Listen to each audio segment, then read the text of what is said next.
Há quem queira nos impor filtros no Brasil de 2019, mas não há nada mais bonito do que celebrar nossa cultura com um filme que é foda, que transborda e respira Brasil e que é reconhecido internacionalmente. Não só pela crítica, mas pelo público também. Isso é Bacurau, minha gente. Finalmente chegou o dia de falar desse filme.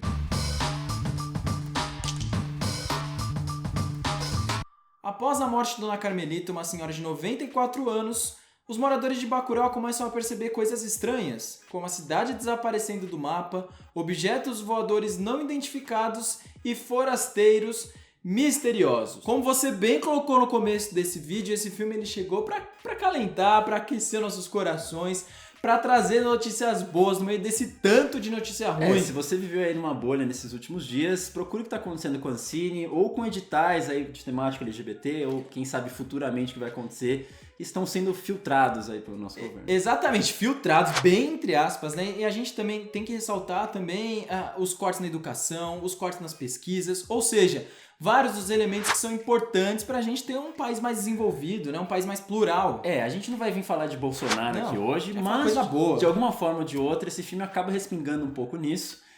E antes de qualquer coisa, eu queria dizer que eu entendo que esse filme é uma co-direção do Kleber com o Juliano Dornelles. É bom lembrar disso, gente, porque apesar do Kleber estar aí super famoso, o Juliano Dornelles já faz tempo que acompanha ele. Desde estagiário de direção de arte lá. E o cara também é muito bom, então aí eles dirigiram igualmente, então o crédito tem que ir pros dois. Né? Mas aí você pegando a filmografia do Kleber como diretor, esses últimos 3 longa-metragens, eu vejo meio que uma progressão temática que é muito coerente pra mim, né? Você vê lá no Som ao Redor, que é um filme que pra mim, apesar de todos eles lidarem com um desconforto social, com medo do outro, eu acho que o Som ao Redor é o que melhor representa isso dos 3. Aí a gente vai pra 2016 com Aquários, você vê aquela cena final catártica de revolta, e a gente chega agora em 2019 com Bacurau, e você tem um filme de revolução. Então acho que é uma evolução bastante coerente, até como resposta que a sociedade vem tendo em relação aos acontecimentos desses últimos anos. Aliás, um outro fator bastante relevante nesses últimos filmes são a presença dos microcosmos. Que também se faz presente nesse filme aqui. E que representam o Brasil como um todo. É aquela parte pelo todo, basicamente. Exato. Outro fator também importante é o multiprotagonismo. A gente volta lá para o Som ao Redor, tem a representação de um bairro de classe média em Recife. Aí depois a gente vai lá pro Aquários e a gente tem um protagonismo muito centrado na Sônia Braga, no personagem da Clara, da Sônia Braga, mas ele também fala de um prédio, né, da preservação desse prédio.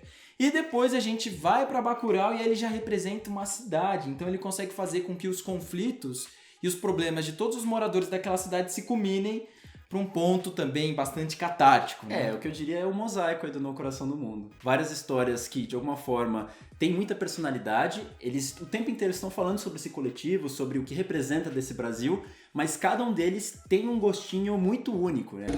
Bom, a gente está falando desses espaços, né, que em última análise acabam falando sobre o Brasil porque todos eles herdam um passado histórico, né? Às vezes de forma mais explícita, como a gente vê no Som ao Redor com as fotografias de casas coloniais e que acabam modernamente virando esses prédios gentrificados. E eu vejo essa Bacurau muito como uma região que desenvolveu o Brasil, tal qual várias outras partes do país, que gerou vários filhos, que gerou várias pessoas das mais diferentes profissões, como o discurso do começo do filme, mas que em determinado momento acabou deixando de gerar lucros e acabou esquecida naquele cantinho do país. Mas qual que é o detalhe? Esse desenvolvimento não veio de graça, foi a custo de muitas mortes, seja de indígenas, seja de cangaceiros. Tanto é que a gente é apresentado essa Bacurau através da morte, né? Seja das pessoas que morreram de fato ou de vários caixões que a gente vê no começo do filme. Inclusive o próprio Estado traz vários desses caixões lá na frente do filme. Então você vê essa herança sangrenta. Então acho que se a gente for tentar analisar simbologias desse filme, a todo momento você vê que essa cidade acaba comentando muito sobre a própria história do país. E é interessante porque, assim, se a gente pegar, por exemplo, o Som ao Redor e a gente fala de um bairro de classe média, ele consegue extrair características muito pessoais daquele bairro que tornam aquilo muito crível. Ele trata aquilo, por mais que ele critique, acho que ele trata aquele microcosmo de maneira mais respeitosa. E aí quando a gente vai para Aquários, por exemplo, ele poderia muito bem pegar uma personagem que fosse muito pobre, estivesse passando por diversos problemas, como ele mesmo já citou, que isso passou pela cabeça dele, mas ele mesmo assim preferiu trazer uma mulher de classe média e isso em nenhum momento deslegitimou o discurso da personagem durante o filme, você não deixa de torcer por ela também. É uma personagem que você tem respeito por ela. E aí quando você vai pra Bacurau, que é uma cidadezinha pequena, uma cidadezinha pobre, assim, entre aspas, né, que não tem muitas riquezas, ela pode ser muito rica com relação à cultura, mas com relação aos insumos e à estrutura que, por exemplo, as grandes cidades têm, ela não tem. Mas ainda assim ele consegue extrair o que há de melhor daquelas pessoas, daquela cidade, tratando aquilo com muito respeito e de maneira não pejorativa. Então eu acho que isso que me chama bastante atenção nos filmes dele, ele consegue entrar naquele ambiente, consegue respeitar as características daquele ambiente, consegue trazer o que há de melhor. Exatamente, criticar e trazer o que há de melhor dentro daquilo. Não, que é exatamente o que eu ia falar, porque apesar de existir todas essas raízes problemáticas da formação do nosso país, você vê que existe muita individualidade, né? Que todos esses personagens, apesar de viverem num coletivo, tem um maneirismo, tem uma idiosincrasia que acaba destacando essa pessoa. E acho que se você for ver até mesmo em símbolos, né? Porque a gente vê logo lá no começo do filme, tem tantas mortes, tantos caixões, que talvez trariam uma sensação mais pejorativa de morte a toda essa cidade. Mas qual que é o detalhe? Você vê que a Carmelita, que é representada quase de uma forma santa, quando tem uma cena meio onírica ali, ao invés de ela transbordar sangue, o que ela transborda? Água, que como a gente vai ver ao decorrer do filme, é o maior significado de vida daquela comunidade, porque eles não têm água para sobreviverem. Exatamente, ele começa representando essa questão da água desde os primeiros planos, que é a chegada de um caminhão de água trazendo uma pessoa que não mora mais ali naquele lugar. É uma pessoa que nasceu ali, Exatamente. Que foi gerada ali, mas que teve uma outra profissão e se mudou de lá. E ela é trazida por um caminhão-pipa. Você vê que nesse ambiente repleto de morte, cada um desses personagens que chega, que imprime uma certa personalidade, é um foco de vida, de esperança para essa comunidade. E falando nisso ainda, nesse contraste que ele cria, né, de um ambiente que é morte, mas inspira a vida, eu gosto muito da representação estética que o filme tem, porque a gente imagina o sertão como um lugar árido, sempre muito, sei lá, marronzado, acinzentado, e esse filme não. Os enquadramentos, eles são todos muito hiper saturados, você vê muito verde, muito azul, né? Do céu. E o Kleber até mesmo fala que ele se impressionou, né? Porque ele tinha uma visão de sertão diferente de quando eles chegaram lá e viram aquele monte de verde, né? E é legal a gente trazer essa questão da água, porque o filme ele começa de uma visão de um satélite. É claro que ele tá ali mostrando também que aquele satélite ele vai ter uma importância lá na frente pro filme, mas você vê um planeta totalmente azul. Né? É um repleto redondo. Redondo, gente. Por incrível que pareça, acreditem. Redondo e muito azul, repleto de água, né? E aí ele vai diretamente para esse foco do sertão, de um lugar tão distante da nossa realidade. De toda essa vida que existe no planeta, ao invés de a gente ir lá conhecer o American Way of Life, que os alienígenas costumam querer invadir mais que o Brasil, o filme ele quer justamente destacar a cultura nordestina, a vida nordestina. Cara, e o plano inicial também já é muito maneiro, assim, porque a gente vê um plano assim da Terra, bem a lá ficção científica, tocando Gal Costa. E a música, já falando um pouco da música, ela é um elemento muito importante no filme, que é um elemento narrativo. Porque todas as músicas que são colocadas ali, é claro que quando em todos os outros filmes também a música tem uma importância, mas as letras, as músicas foram muito bem escolhidas ali, porque elas dialogam diretamente com as situações que estão sendo representadas em tela. Eu vou fazer uma canção de amor para gravar num disco voador. Isso não deixa o filme didático, eu acho que dá um tom a mais. Exatamente, mais pra frente você tem o Geraldo Vandré, você vê uma faísca de uma revolução ali e a letra também é bastante política. Bom, o Kleber ele já deu depoimentos de que ele gosta muito de cinema de gênero, né? Quanto ao Juliano Dornelles eu não sei muito bem, mas acredito que ele goste, né? Porque senão ele não teria feito esse filme junto. John Carpenter, o grande ele é muito fã do John Carpenter. E é interessante que ele conseguia colocar um elemento ou outro ali de terror nos filmes dele, um elemento ali ou outro de filme de gênero. E nesse filme ele finalmente conseguiu fazer um filme como um todo ali de gênero. E você vê bastante essa referência, seja na montagem, que tem uma coisa meio Star Wars ali. A montagem, às vezes, de cenas de tiro que você vê. Acho que ele até comentou uma coisa meio Sam Peckinpah, aquele cara que fazia filme de western, que sempre tinha corte, aí tiro, corte no cara que foi atirado, tiro, corte, e aí é sempre uma coisa muito rápida. Ou mesmo o Carpenter, quando ele faz essas coisas. E a trilha musical também tem uma questão de som com sintetizadores também, que é da própria trilha sonora do filme do John Carpenter. Você falando dos filmes de gênero, de ET, já me veio uma outra ideia de simbolismo. Busquem o conhecimento, minha gente. Aí, ó, ET Bilu nas nossos corações, né, ET Bilu? Então, pra encerrar essa parte aí que eu tô falando dos simbolismos, você vê que em muitos momentos ele consegue incluir algumas discussões, tem um momento de eugenia ali que você vê no Vale do Anhangabaú, umas execuções públicas, você vê uma discussão de maioridade penal, por exemplo, quando os dois estão discutindo se era justo ou não ter matado uma criança, mas eu sinto que existem muitos simbolismos e um simbolismo especificamente com relação aos ETs, porque a gente vê esse disco voador que Bem lá nos 80 também, né? Até Exatamente. nisso também. Que no começo do filme você acha que é uma coisa mais sobrenatural, mas depois a gente vê que é bastante palpável, né? Na verdade ele é um drone, que pra você que já assistiu o filme, você vai entender que quem manda nesse ET tem alguma coisa a ver com o Estado. E aí pensando nessa ideia, eu achei muito boa essa escolha de ter um ET no filme, porque a gente sempre escuta aquelas histórias, né, de cidadezinha pequena, que Sim. o ET danou com todo mundo, causou uma pá de males. Fez sinal no milharal lá. Exatamente. Se a gente for pensar que existe meio que um Estado controlando esses ETs, é como se eles quisessem alienar, quisessem deixar todas essas pessoas ignorantes Só quisesse. culpando os ETs ao invés de culpar o Estado. Só que aí qual que é a grande chave desse filme? Essa cidade é inteligente. Eles não vão culpar os ETs, eles sabem que aquele ET na verdade é um drone. Exatamente. Então elas são donas do próprio destino. Por Galera isso que é ligeira. uma cidade mais inteligente. Eu acho muito legal essa ideia de você flertar com o sobrenatural, mas na verdade ele ser muito mais palpável e político do que na verdade É quase ali o Estado querendo criar um modelo, um sistema panóptico. chique, né? O nome é chique, mas acho que é fácil de compreender. Lembra daqueles filmes que a gente vê de cadeia, de prisão, em que tem aquela torre bem alta, toda espelhada de preto que a gente não consegue ver o que tem lá dentro? Basicamente seriam aqueles prisioneiros que têm a sensação de que estão sendo vigiados, mas a gente não consegue ver quem está nos vigiando. Você tem certeza que estão sendo vigiados. Exatamente, não dá pra ter certeza se estamos sendo vigiados ou não. Cria um estado de medo constante. A diferença é que aqui no Bacurau ele sabe. A galera é ligeira, rapaz. Não, mas aqui voltando um pouco pro filme, uma outra coisa bastante interessante é que ele é um filme bastante didático. Isso a gente tem que ressaltar, mas eu não vejo isso como um ponto negativo. Eu acho que nos tempos que a gente tem hoje, é importante que a gente às vezes seja bastante didático. Então, cara, essa questão do didatismo, você sabe que até me incomodou um pouco naquela cena que você vê escancarado o preconceito Sim. sulista ali, do cara que acha que é diferente do nordestino, que é mais próximo do europeu, aí os caras lá, o Doqueira e Companhia Limitada, dão um esporro neles. Eu fui deixando passar, mas aí você vê que tem uma outra cena que envolve o Doqueira também, que ele tem uma outra coisa bastante clichê, e ele vai lá e critica esse clichê. Então, pra mim, ficou meio que contraditório você ter no mesmo filme ele criticando esses clichês e endossando esses clichês. Não sei, Eu acho que nessa não sei cena se você também concorda. ela ficou um pouco a mais, eu concordo com você. Ela não precisava, aqueles diálogos ali, eles ficaram tanto quanto expositivos.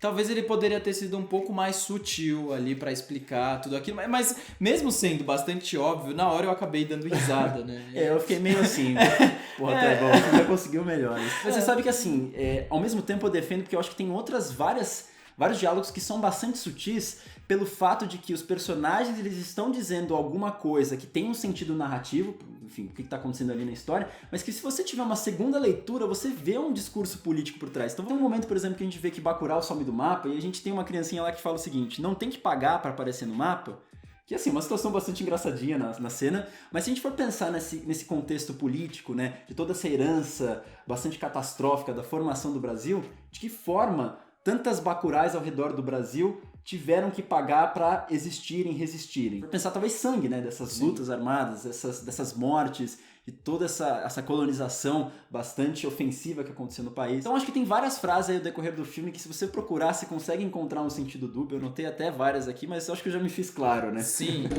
Só um pequeno aviso porque a gente acabou ficando um pouco entusiasmado e esqueceu de avisar que a partir de agora vão ter alguns spoilers, então se você não quiser escutar isso, pula aqui pro tempo indicado. E de volta pro vídeo.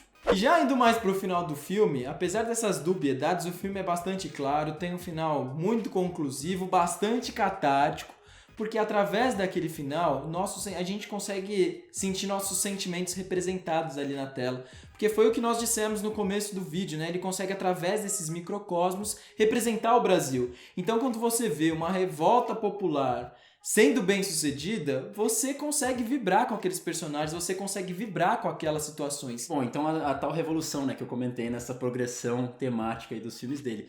Mas eu queria problematizar isso. Problematiza. Porque eu tive o privilégio de assistir 2 vezes esse filme, no mesmo dia, inclusive, que eu fiquei tão assim, preciso ver o que eu vi, que eu fiquei com um pé atrás numa questão que era justamente com relação a essa revolução. Por quê? Bom, se você não assistiu o nosso último vídeo, a gente falou do 9º filme do Tarantino, que pra mim, uma das coisas mais importantes naquele filme era a questão do revisionismo histórico, né? No caso da vingança. E aqui você também tem essa questão muito forte, né? Então se antes a gente tinha um lampião que era decapitado, dessa vez quem ganha é a força popular. que de certa forma até meio que se relaciona com filmes, por exemplo, Antônio das Mortes, aí do Glauber Rocha, que tem meio esse chamado para revolução, que é uma coisa meio premonitória, se a gente não fizer nada, a gente vai acabar sucumbindo. Sendo engolido, né? Exatamente, que diz muito sobre o momento político em que o Glauber Rocha estava, ou até mesmo, sei lá, no começo do século XX, lá com o Lampião, né, que a luta armada era uma saída para contornar enfim, as injustiças que estavam acontecendo com o povo. Só que, se a gente analisar no século XXI, quando as vias já estão mais democráticas, quando a luta armada não parece mais ser uma solução para resolver os conflitos que a gente tem, e principalmente quando a gente vê que o nosso presidente defende um acesso às armas, uma posse às armas. Primeira vez que eu assisti esse filme, eu fiquei pensando se a solução que esse filme traz não legitimaria o discurso dessas pessoas. Eu não sei o que você acha sobre isso. Eu acho que não. Porque... A minha resposta é, na verdade, eu já vou contradizer isso, mas a primeira vez eu fiquei muito incomodado com isso. Não sei se vocês, inclusive, tiveram essa percepção. Eu acho que não, porque eu vejo muito mais como uma metáfora de que pequenos povoados, pessoas que aparentemente são mais frágeis, se elas se organizarem, se juntarem, elas podem lutar contra esses grandes conglomerados, né? E também tem muita questão da ação e reação, porque essas pessoas precisaram ser levadas até o extremo para que elas tomassem medidas extremas, né? A gente também não pode entrar no discurso da hipocrisia, porque basicamente o que eu vejo são pessoas tentando se defender. O Silvério Pereira, que interpreta o Lunga, até na coletiva, enfim, várias entrevistas que ele diz, ele fala exatamente isso, né? Uma pessoa que foi o tempo inteiro tratada com violência, qual que vai ser a resposta dela? Exatamente. Vai ser violência. Mas aí eu já questiono você de novo. Porque Pode questionar. Essa questão de ação e reação, a gente também não poderia entrar um pouco nesse discurso que a gente ouve muito hoje em dia sobre autodefesa, porque teoricamente a pessoa teria uma arma para se proteger contra coisas que alguém viria a atentar contra a gente. Então, justamente uma ação que a gente responderia com uma reação, a gente só estaria se precavendo. Não sei, você não acha que esse argumento não se entraria um pouco nisso? Eu acho que a gente tem que parar para pensar no Brasil com um olhar um pouco mais clínico, se a gente for fazer esse comparativo com um filme, por exemplo, né? Porque essas últimas eleições, elas foram construídas através de mentiras, e a gente tem que parar para pensar que essas pessoas que às vezes têm acesso às armas, eles têm acesso a outros recursos que estão além disso. Que protegem eles e dão mais privilégios para eles. A própria educação, os lugares onde eles acessam, as pessoas com quem eles têm contato. Então eu só acho que a arma acaba sendo só mais um privilégio dessas pessoas, né? E aí, se a gente voltar um pouco pro filme, eu prefiro não ter um discurso muito hipócrita aí nesse caso. Então elas chegam àquela situação, ou eu faço, ou eu morro. Ou sou eu, ou são eles. Então, que seja eu, entendeu? Eu entendo seu discurso. É uma linha bem tênue, porque a gente poderia pegar até mesmo recortes que você falou pra endossar de fato. Sim, mas eu só queria deixar muito claro aqui nesse vídeo que eu sou totalmente contra o porte de armas. Eu acho que o Brasil precisa de educação, gente. Precisa de cultura, é isso que precisa, não de arma. A minha solução pro filme tem muito a ver com isso, mas antes eu só queria, na verdade, talvez dar um exemplo que converse um pouco com o que você disse. Por quê, né? Que nem eu disse essa frase do Silvério, né? Que se ela só recebe violência, teoricamente ela só responde com violência. Mas então, teoricamente, será que essa população de Bacurau o tempo inteiro já respondeu com violência ou ela era uma sociedade pacífica que até entregava uma certa ternura para esses forasteiros que chegavam? E pra mim, tem uma cena que é essencial para mostrar... Será que é a mesma que eu achei? Eu acho que é. Talvez que para mostrar que elas de fato são pessoas pacíficas e estavam de coração aberto para receber esses forasteiros. Que é uma cena em que o Duquier chega e encontra a Sônia Braga numa casinha ali, tipo, é até uma cena meio onírica, porque ela tá num lugar não totalmente... Não é nem essa que mas eu vou responder a outra que eu achei. Que ela tá totalmente afastada lá da comunidade. E aí o que tem? Você vê a Sônia Braga oferecendo um banquete pra ele, né? E o mais curioso, eles estão falando em línguas diferentes, como se eles não se entendessem, justamente esse discurso de ódio, que uma pessoa fala A, outra pessoa fala B, ninguém se entende, por isso existe um conflito. E qual que é a reação à oferta dela? Ele vai lá e responde violentamente, virando a mesa. Então você vê, em pequenos momentos, até existe uma certa ternura com esse forasteiro, mas a resposta é violência. Então, de certa forma, talvez endosse o argumento que você tenha dito. Até outra também, quando os motoqueiros eles estão prestes a ir embora, e o senhorzinho, a forma como ele tem de provocar aquelas pessoas é através da música, sabe? É através de uma brincadeira. Você vê que existe uma inocência ali daquelas pessoas e que até então eles não tinham sido postos à frente a uma situação tão extrema como aquela. Então eu acho que o filme de forma alguma faz apologias. Nossa sociedade precisa estar armada para que ela funcione. Eu acho que muito mais nossa sociedade precisa estar organizada e unida para que nós consigamos aí chegar onde nós queremos. Eu entendo essa visão mais política, eu acho que ela é bastante tênue, ela pode inclusive ter bastantes problemas, como a gente elencou aqui, mas a interpretação que eu tenho mais desse uso das armas do filme, eu acho que é um pouco mais alegórica. O que eu quero dizer? Nisso tudo que a gente estava falando sobre uma herança histórica da formação do Brasil, Eu vejo muito mais por essa toada, no sentido de você valorizar as coisas que são boas do passado, ou seja, esses direitos, essa liberdade que você tem, para que você não perca esses direitos no futuro. Então, quais seriam essas liberdades, esses direitos que eu digo? Justamente a cultura, a educação, a história. Então, como que esses personagens eles vão se proteger? Eles se protegem numa escola, ou seja, a educação protege eles desses forasteiros. Como que essa cidade afugenta esses forasteiros que estão querendo trazer um certo mal, como você acabou de citar nessa cena? Um violeiro tocando, ou seja, cultura. E por fim, de onde eles tiram essas armas que vão matar esses forasteiros? Do museu, ou seja, do passado. Então, para mim, esse filme acaba sendo meio que uma resposta direta a todos esses ataques que o governo tem com relação à educação, à cultura. E o que ele tenta fazer é valorizar todas essas coisas que são alicerces para a formação de um país mais desenvolvido, que nem você comentou, e ele coloca todas elas em confronto com essa ignorância, com esse ódio, com esse preconceito que vem desses forasteiros. Então, para mim, acho que essas mortes elas são muito menos narrativas, nesse sentido de resposta política, que nem você comentou, mas uma política mais alegórica. Bom, então vocês viram que esse é um filme bastante complexo, é um filme que traz bastante emoções, é um filme muito catártico. Eu espero que vocês consigam ir ao cinema vê-lo. É um filme que vai estar em várias salas. E só lembrando que esse filme ele concorreu no Festival de Cannes desse ano, da Palma de Ouro. Ele ganhou um prêmio de júri, que já é um terceiro prêmio, lugar. que é o terceiro lugar. Dividiu que é o prêmio lá com o Les Misérables. É um prêmio já muito importante. Mas, verdade seja dita, deveria ter ganhado a Palma de Ouro. Deveria ter ganhado a Palma de Ouro. E a gente já pode aí ter uma esperançazinha de que esse filme vá para o Oscar. Tem chances. Eu acho que ele vai disputar aí lado a lado com A Vida Invisível do filme do Karim. Que foi comprado pela Amazon. Primeiro filme Então vai ser brasileiro uma aí. briga forte entre os dois. Mas independente de quais os dois filmes forem indicados, eu espero que um dos dois seja, né? Espero que não seja um filme X, que isso já aconteceu muitas vezes por conta de questões políticas. Eu espero que o cinema brasileiro prospere muito. Que isso seja um tapa para quem diga que cultura não consegue florescer, não consegue dizer coisas. Seja para os filmes menores de Contagem, que é No Coração do Mundo, seja Bacurau, que é um filme maior, filme do Karim, filme de todos os lugares, que a cultura permaneça, que a cultura resista. E eu só queria dizer o seguinte, como eu mesmo disse, eu assisti Bacurau 2 vezes. A primeira, eu fiquei muito encucado com essa questão. Então, caso você não tenha gostado numa primeira vez, dê uma segunda chance, às vezes você muda a sua opinião também. E aliás, deixe seus comentários, porque como vocês viram que é uma discussão bastante complexa, a gente quer ouvir o que vocês acham, se vocês concordam ou discordam da gente. Muito obrigado, gente. Até a próxima e até o próximo vídeo. Valeu! Paz! Paz, é bom. Paz é bom.